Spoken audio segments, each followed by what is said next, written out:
buhay o kabiguan, ng ligaya o lungkot.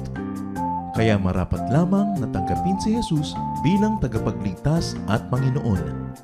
At matapos yun ay panariwain ang katapatan at paglapit sa Kanya bawat araw o day by day. Ang day by day ay naglalayong umalalay sa pang-araw-araw na pamumuhay.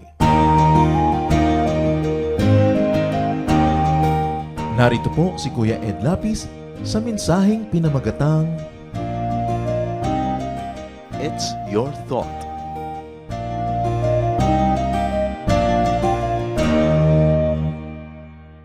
Let's continue in prayer. Lord, salamat po sa pagkakataon na kami nagkakatipon-tipon para kayo papurihan, pasalamatan, dalhin na aming mga handog, mga hiling at mga papuri sa inyo.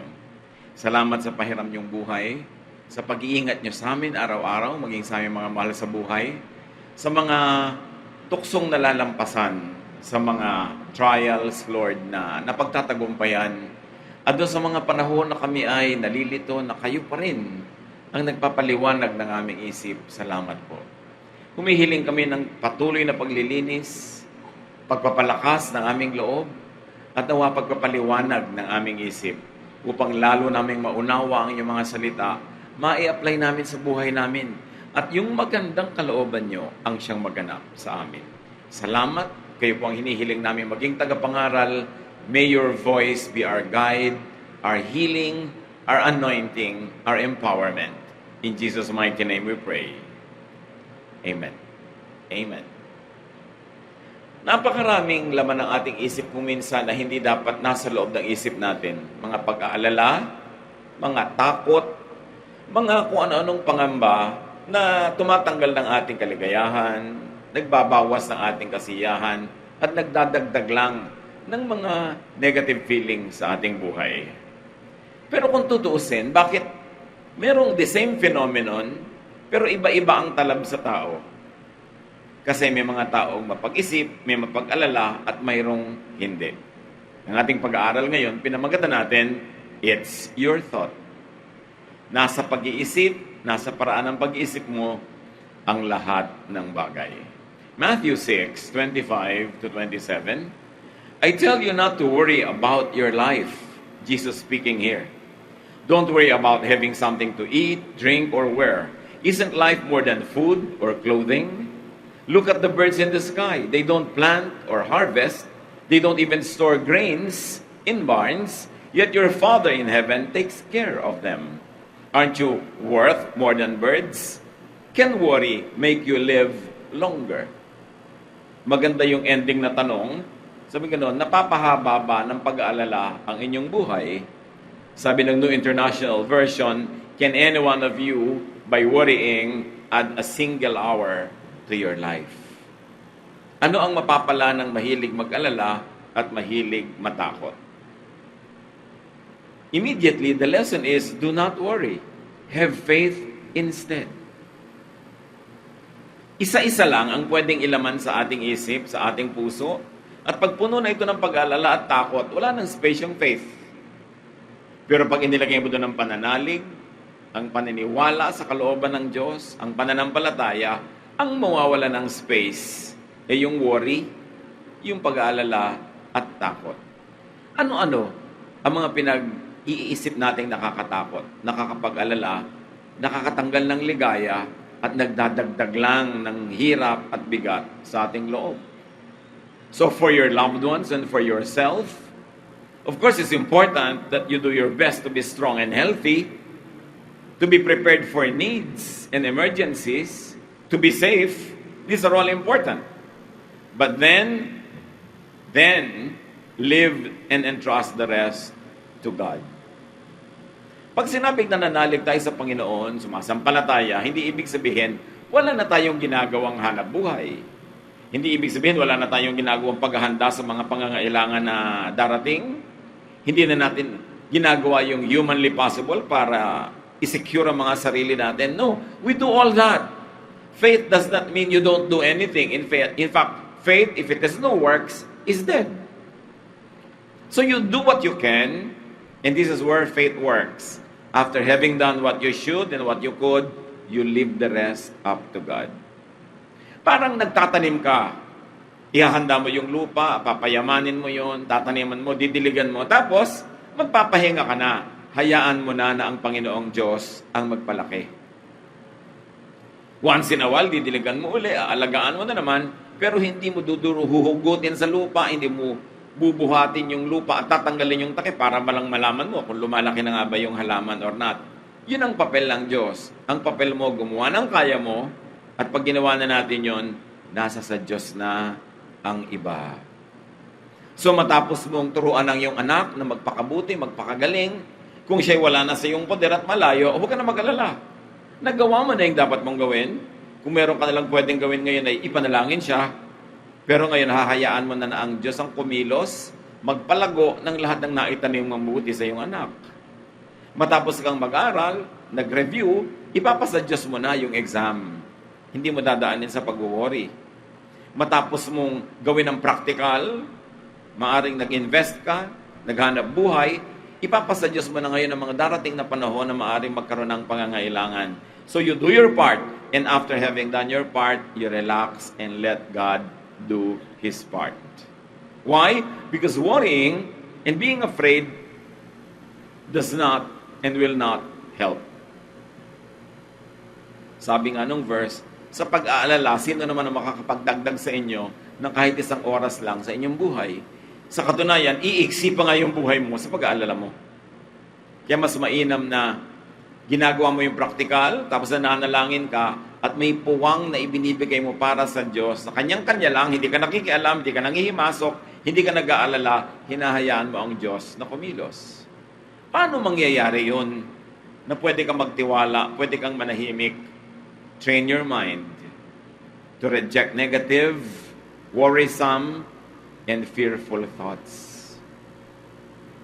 Sanayan ang isip, natanggihan ang lahat ng dumadapong mga isipin na nakakapagpaalala at nananakot. Training yan. Train your mind to focus on positive, reassuring, and calming thoughts. And train your mind to see, appreciate, and celebrate the positive. Kaya sinasabi nga nila, the same heat that melts the wax hardens the clay. The same situation that can make you worry actually makes other people relax. Kasi it's all how you think. Paano mo iniisip ang mga bagay, paano mo tinatanggap ang mga bagay. Kaya yung mga papag-alala, hindi dahil talaga maraming dapat alalahanin. Mapag-alala lang talaga sila. Yun naman mga walang bahala, hindi naman ibig sabihin dahil wala talagang kailangang bahalain, pero talaga lang mapagsawalang bahala sila. It's their attitude that shapes their mind. And it is their mind that shapes their lifestyle. Kaya mahalaga, conscious tayo sa level pa lang ng pag-iisip. Change your negative feelings by changing your thought. Kasi ang saya-saya mo, may biglang dumating na bad news, lumungkot yung isip mo, lulungkot ang katawan mo, lulungkot ang lahat. Pero pag sumaya ang iyong isip, sasaya din ang lahat. Kaya tinetrain mo ang sarili mo hanggat maaari, mas magsaya ka kaysa mas magmalungkutan. Mas sanayin mo ang sarili na maghanap ng maganda kaysa maghanap ng pangit. Change your negative thought by changing your mind. By changing the inputs to your mind. By changing what you focus on, what you hear, what you see. Ang pinipili nating laging pakinggan, panoorin, tingnan, basahin, nakaka-apekto sa pag-iisip. At yung pag-iisip natin ang nakaka-apekto sa ating emosyon. So sa kaugat-ugatan ng lahat, ano ang naririnig? Ano ang naiisip? Ano ang nakikita? Yun ang bantayan kung gusto nating magkaroon tayo ng control doon sa effect ng mga naiisip natin sa ating emosyon, sa ating buhay. Sa kung meron tayong gustong baguhin, lalo yung ugaling mapag-alala, ano mang ugali, dapat ang unang baguhin, paraan ng pag-iisip. Romans 12:2, don't be like the people of this world, but let God change the way you think. Romans 12:2 NIV says, "Be transformed by the renewing of your mind." Mababago ka lang pag binago mo ang paraan ng iyong pag-iisip. That's why you plant a thought, you harvest an act. Like itinanim nyo, yung isip, sa isipan nyo, napupunta ka ngayon dito. Kaya ayan, nandito kayo ngayon.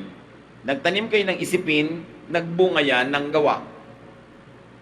Plant acts repeatedly, and you harvest a habit.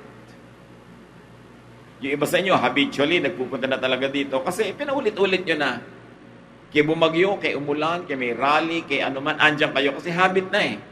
Hindi na pinag-iisipan, hindi na naguguluhan, hindi na nagtatalong isip kasi habit na. Remember, nagsimula sa pag-iisip, naging aksyon, inulit-ulit yung aksyon, naging habit. Plant habits, and you harvest character. Nagiging mapagpaumanhin kayo kasi nagsimula kayo mag-isip magpaumanhin, ginawa nyo magpaumanhin, pinaulit-ulit nyo, ngayon, automatic na, mapagpaumanhin na kayo. Kaya may karakter. Anong karakter natin? Bugnutin, maitin ang ulo, masungit, mapagbigay, maramot, lahat yan nagsimula sa isip. Pag yung isip, hinayaan mo na kontrol yan ng yung aksyon, pupunta sa aksyon yung isip. Ulit-ulitin mo, magiging habit. At yung habit mo, magiging character. Now, you plant character, and you harvest a mentality.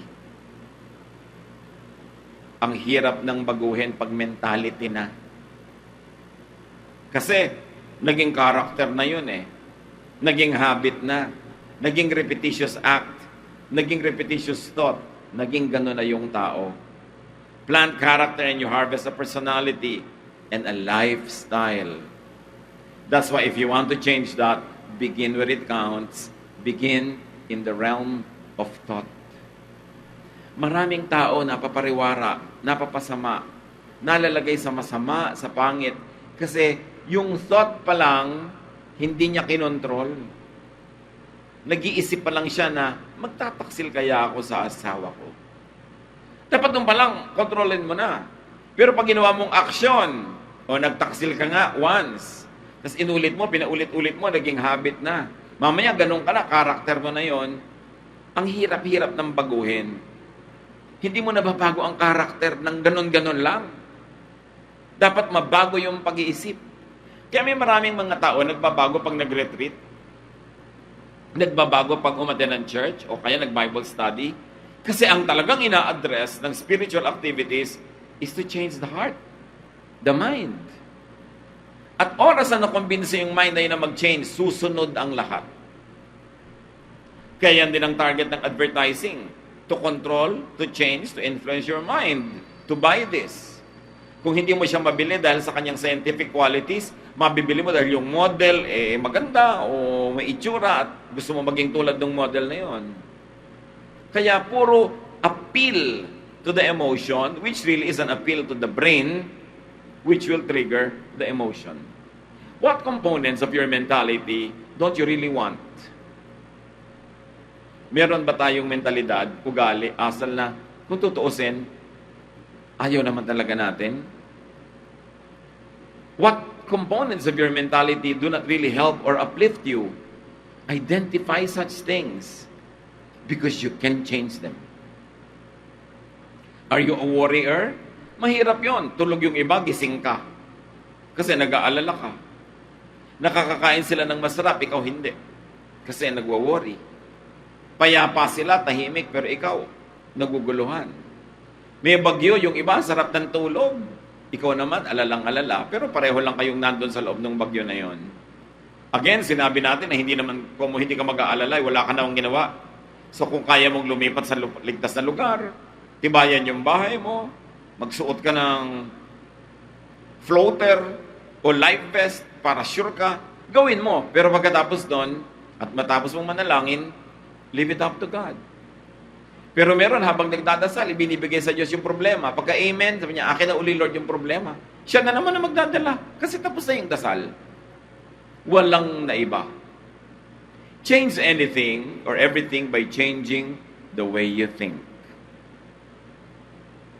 Kung may dapat bantayan, yung thought, kasi invisible. inaudible, hindi mo nahahalata na i-influence, nakokontrol ka na niya. Kaya sa mga mind control, sa mass psychology, laging yung mind ang gustong kontrolin ng mga social engineers. Kahit ang ating health practices, nasa pag-iisip. Salaula ka ba o hindi? Kaya ba kumakalat ang mikrobyo dahil sa paraan ng pag-iisip mo tungkol dito? Ano talaga ang mentality mo? Na pagmahal mo sa buhay, kahit umuubot, sumusuka ng dugo, okay lang na langhapin mo yung buong hininga niya kasi mahal mo siya sa buhay? O magtatampo ka, may sakit ka dahil nagtatakip ng kanilang bibig at ilong yung mga nag-aalaga sa iyo. It's the mentality. Pero kung alam mong hindi mo dapat ipagtampo para huwag din silang magkasakit at patuloy ka nilang maalagaan dahil sila walang sakit, maiiba ang attitude mo sa buhay. Do you worry a lot? Are you always afraid? That has no space in people who have God in their hearts. But the reason why worry and fear take over is because there is less and less space for God. Therefore, there is more and more space for worry. Nag-aagawan si Satan at ang God sa ating mind kung sino ang uupo sa trono noon. Kung sino ang paupuin mo, yun ang magwawagi. Kaya tayo ang namimili. Who will lord over my mind? Who will lord over my emotion? Who will have control over my action, therefore my habits, therefore my character, therefore my destiny? Dapat yung isip, suko agad. Pag yung isip ng temptation, sinunod mo, at malayo na ang darating mo patungo sa tukso, pagkaharap ka na ng tukso, hindi ka na makakaiwas, pasubukan na eh. Ang pagtanggi sa idea pa lamang. Sa realm of thought pa lamang. So it's really all about you. It's in you. It's up to you. Kung magiging mapag-alala ka, tahimik, matatakotin, o peaceful. Ephesians 6:12, we are not fighting against humans. We are fighting against forces and authorities and against rulers of darkness and powers in the spiritual world.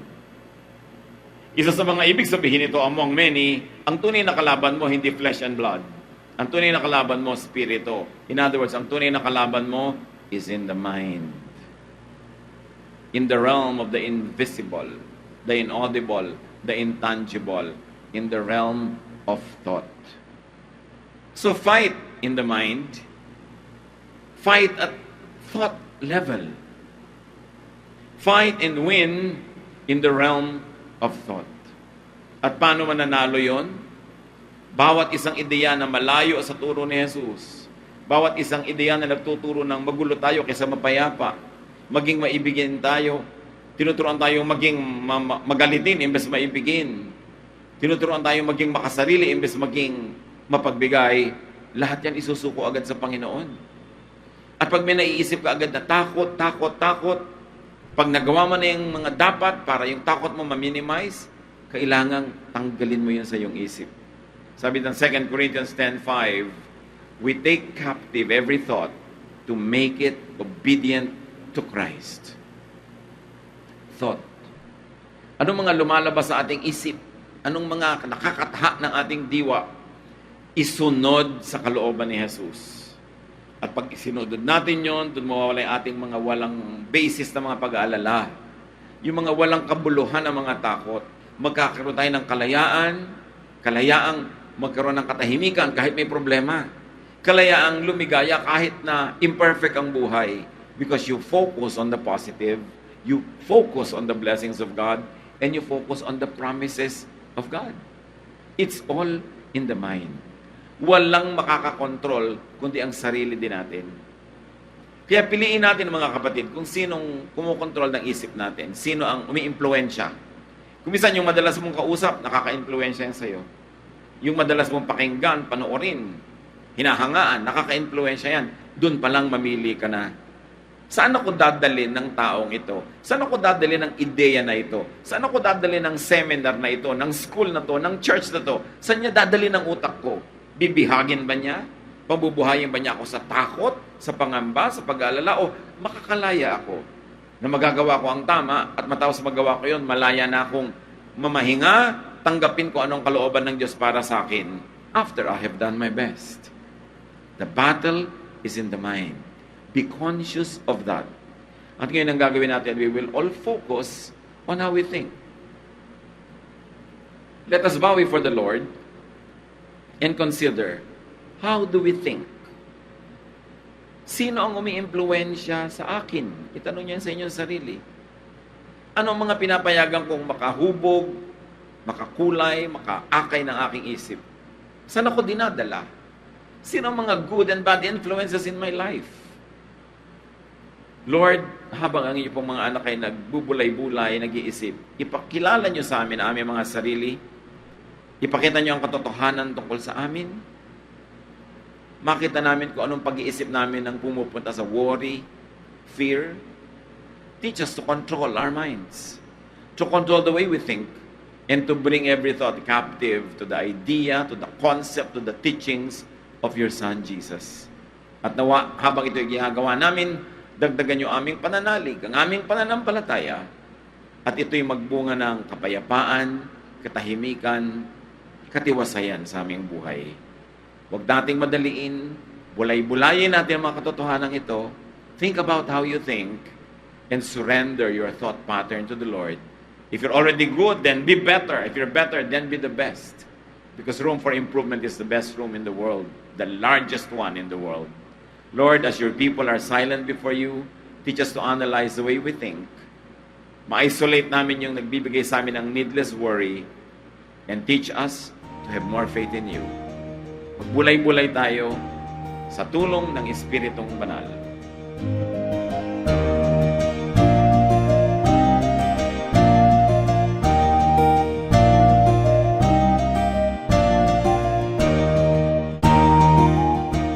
Ang katatapos pong mensahe ni Kuya Ed Lapis ay pinamagatang It's Your Thought.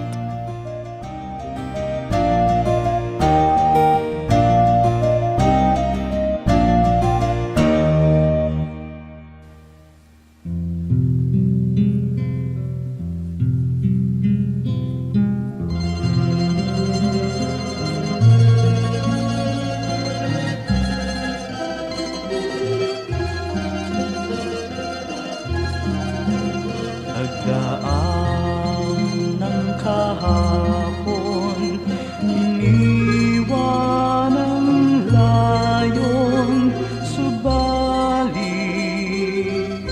kayo'y nanatili.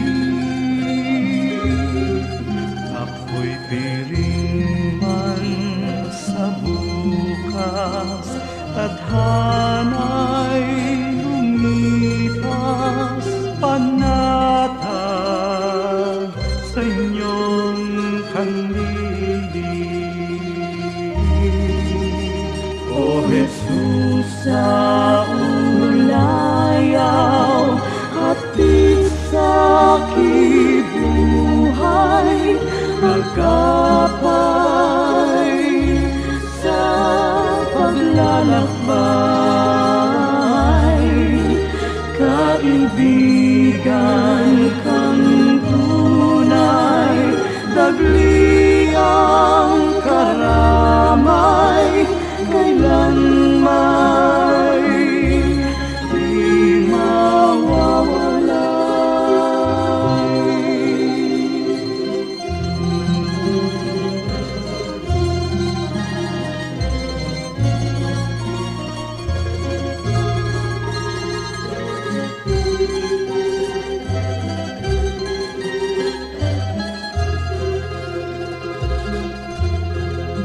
sa tamis ng iyong hiya, masakit at hirap, sadyang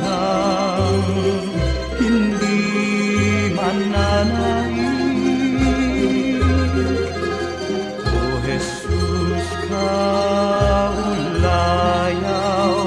gawin pang malinaw sa akin ang iyong pag-ibig. O Jesus, sa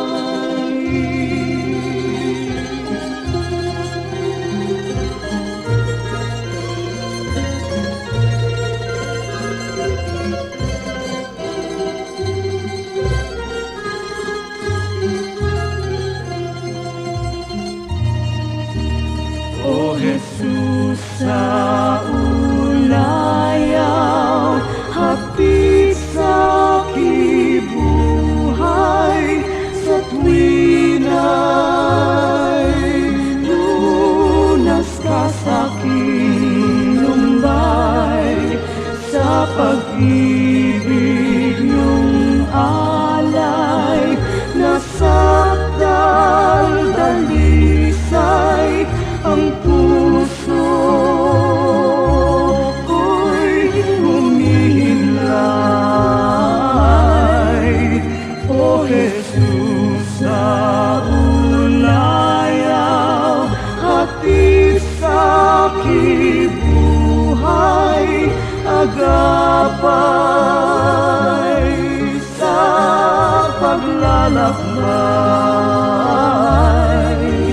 kaibigan kang tunay, tagliyang karamay, kailanmay di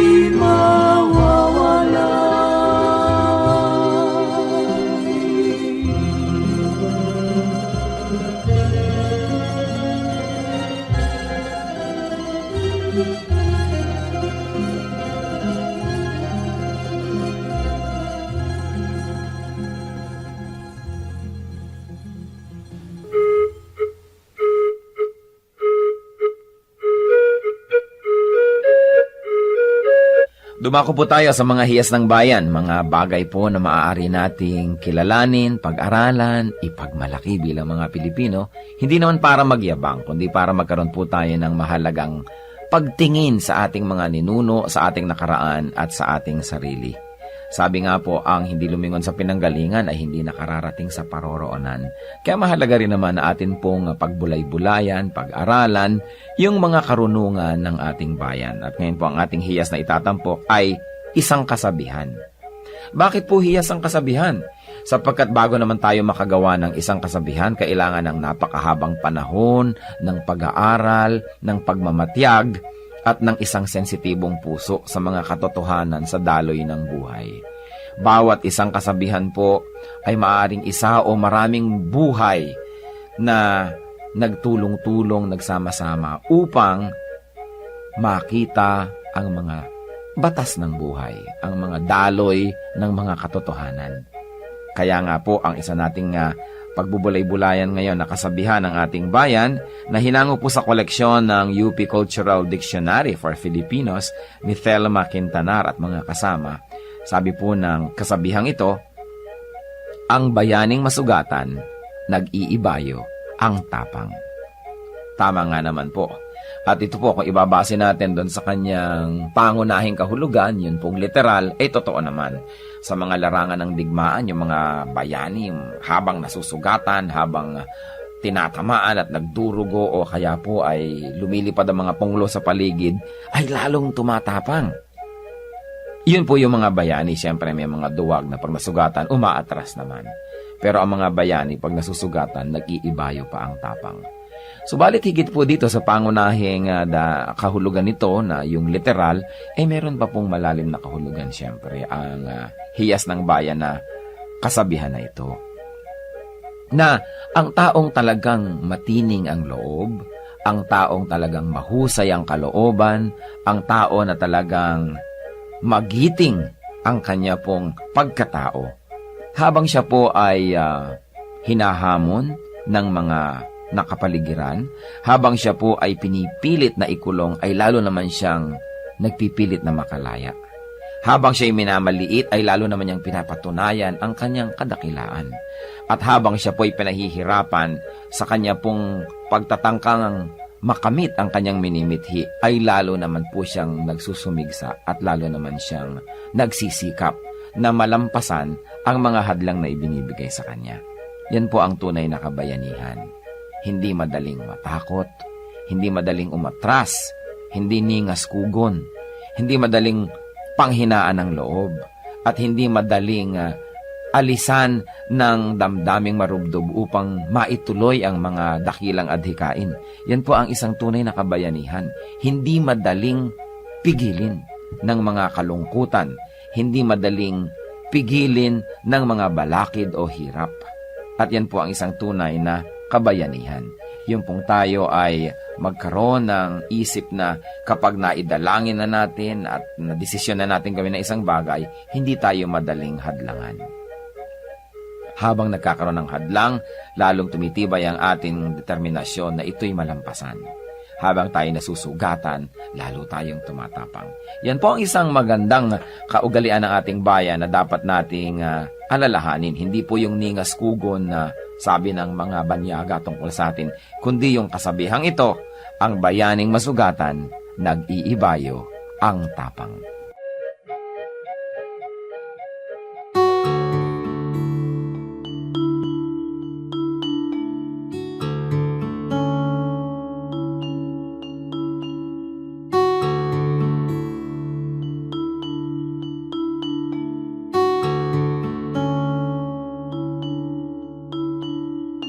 Pagmamahal mo sa akin o kahirap malirik, dating sarado ang isip kay kitig. Mulian kang nakilala, ang pananaw na wasto, unawa sa kapwa-tao, nais mo. O Jesus, ang iyong pag-ibig ay hindi nagtatangi. Puso ko ay nagpupuri, tingin pagluwalhati sa paglakbay sa aking buhay. Di na nga maliligaw, puso ko man maging isip, tikip lagi ng pag-ibig.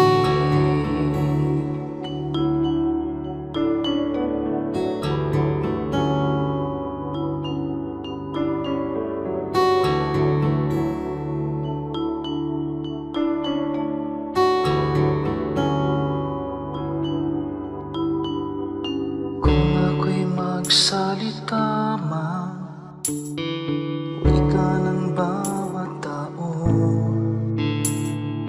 kung pag-ibig ay wala, tila batingaw. Ang dalisay na pag-ibig ay mapagpahinuhod at hindi na nagkukulang kailanman. Kung Jesus, ang iyong pag-ibig ay hindi nagtatangi, puso ko ay nagpupuri, tingin pagluwalhati sa paglakbay sa aking buhay. Di na nga maliligaw, puso ko man maging isip, tikip lagi ng pag-ibig. O Jesus, ang iyong pag-ibig ay hindi nagtatangi. Puso ko ay nagpupuri, tingin pagluwalhati sa paglakbay sa aking buhay. Di na nga maliligaw, puso ko man maging isip, tikip lagi ng pag-ibig. Puso ko man maging isip, tikip lagi ng pag-ibig.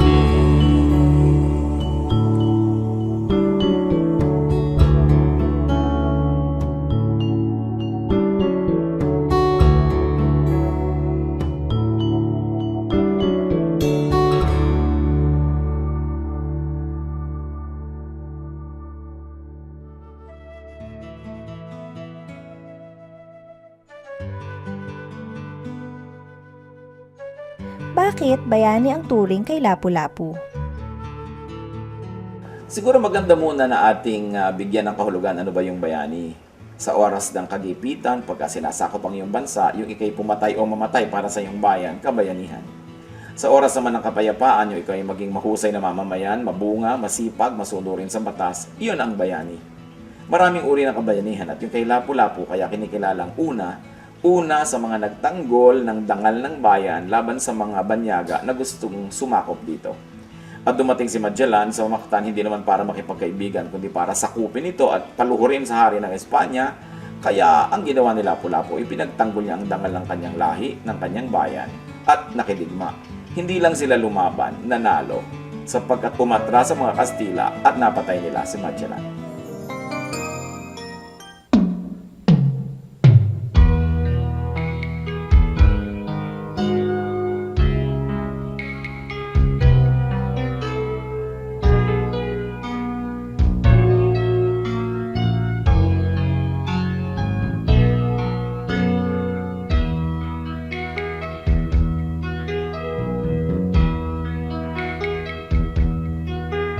O Diyos, ang dalangin ko'y iyong tanggapin,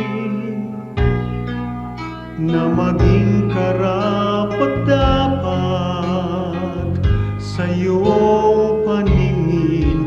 Kung may pag-aalinlangan ang aking paniwalaan ay ikaw.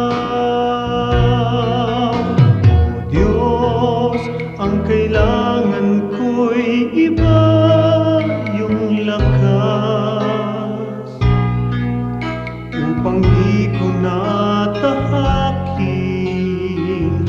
ligaw na landas sa pagpaparot parito. Sa ulat bagyo'y hindi magbabago. Katapatan ko, ang alay ko, Panginoon.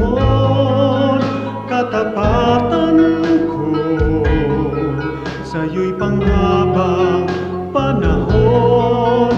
Kahit minsan na tiwala ko'y di kukupas, katapatan ko, panatiliin mong wagas.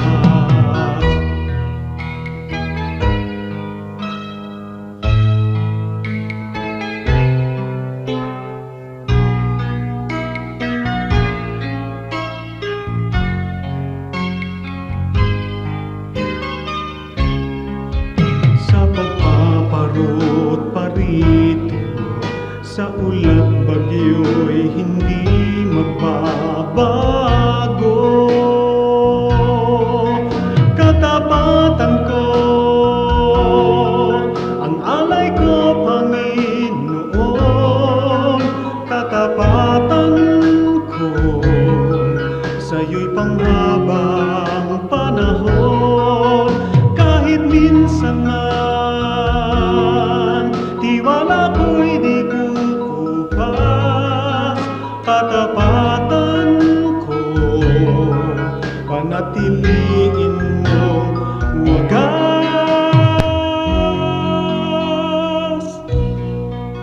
Panatiliin mong wagas.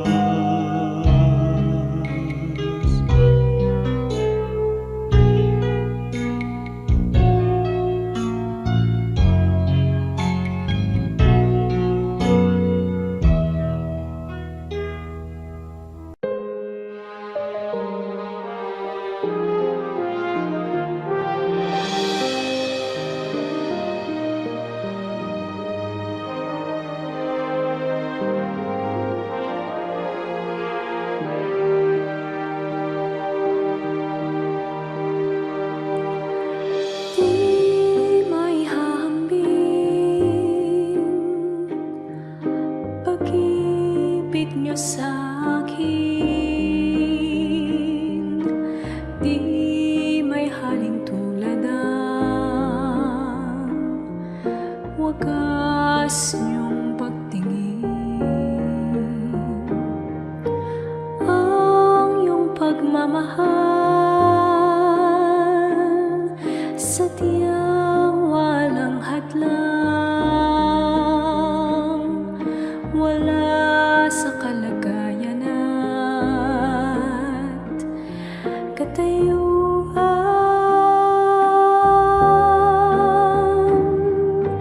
Hawak niyo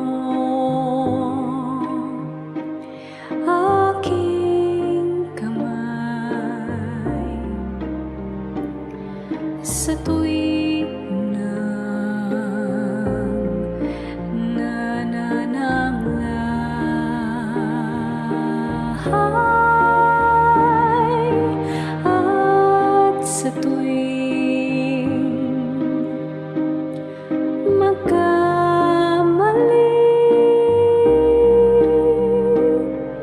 walang hanggang pagpapatawad niyo sa'kin.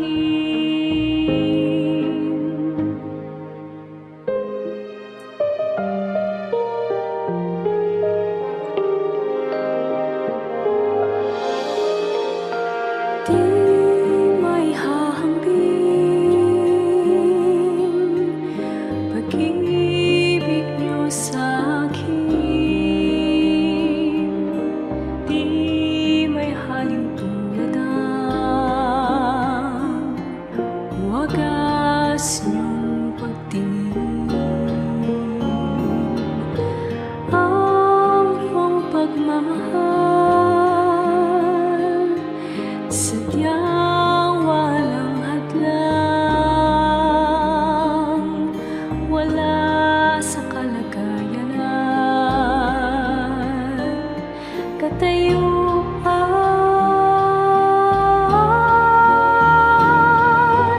Hawak niyo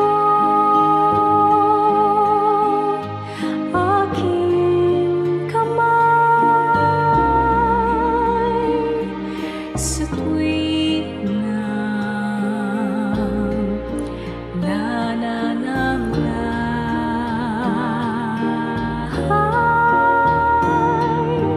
at sa tuwing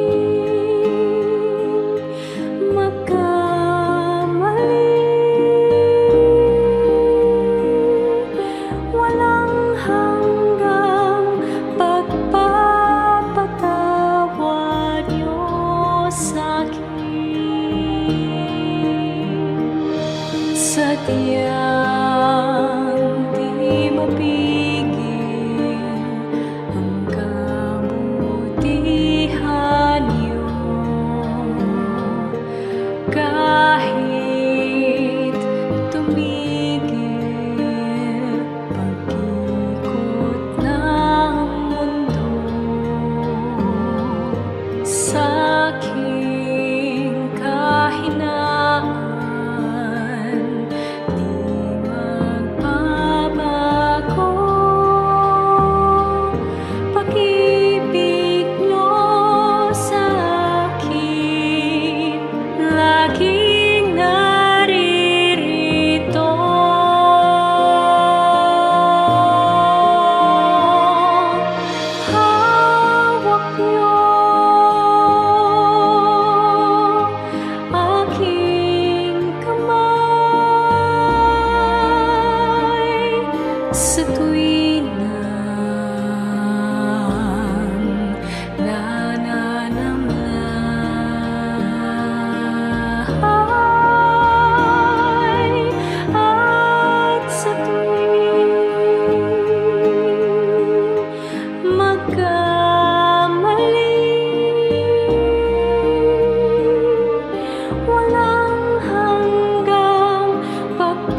magpakailan pa man, magpawalang hanggan.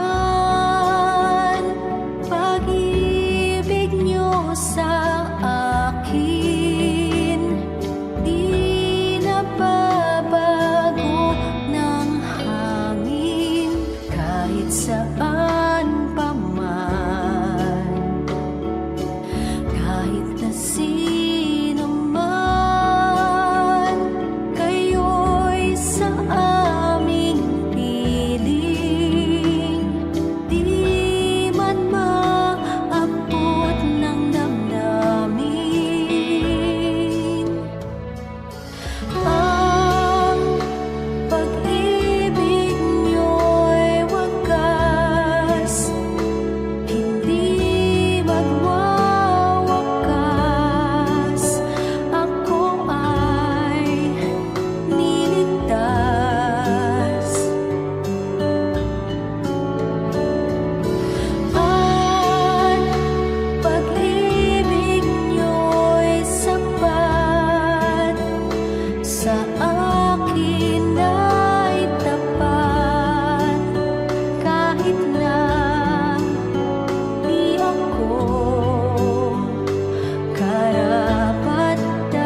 sigla.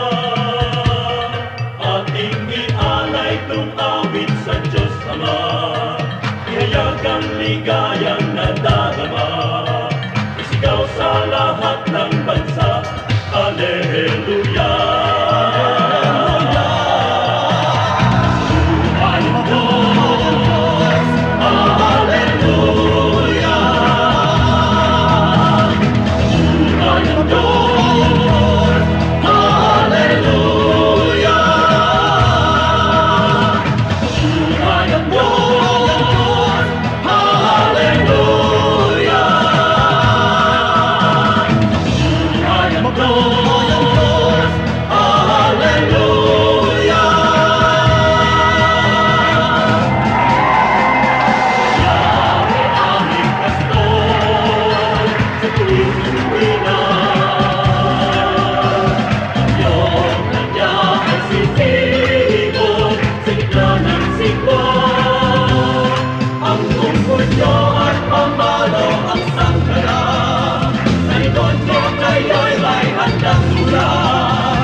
Sabay-sabay po natin isigaw, si Jesus lamang ang buhay. Siyang tunay, si Jesus mabuhay! Lamang ang tunay, Jesus lamang ang tunay, Jesus lamang mabuhay. Jesus lamang ang buhay, Jesus lamang ang tunay, Jesus lamang mabuhay. Jesus lamang!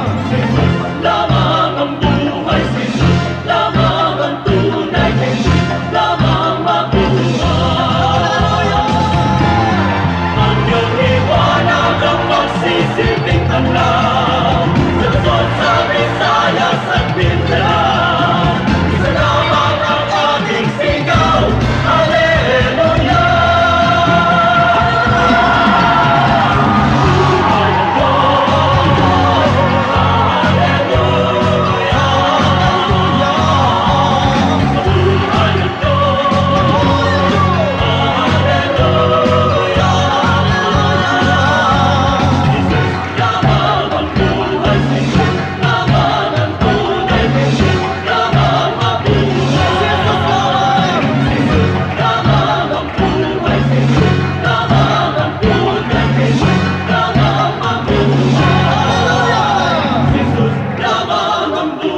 Jesus lamang ang tunay, Jesus lamang mabuhay.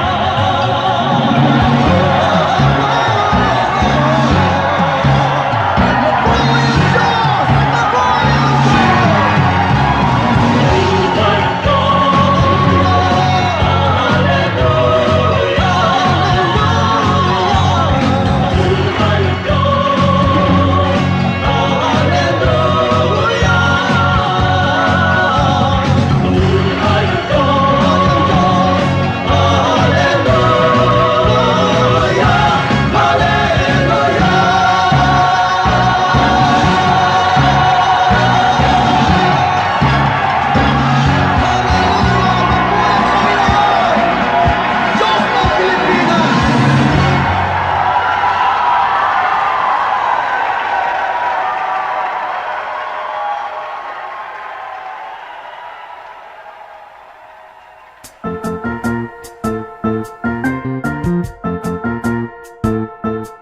Oras na po para pansamantalang magpaalam ang programang Day by Day.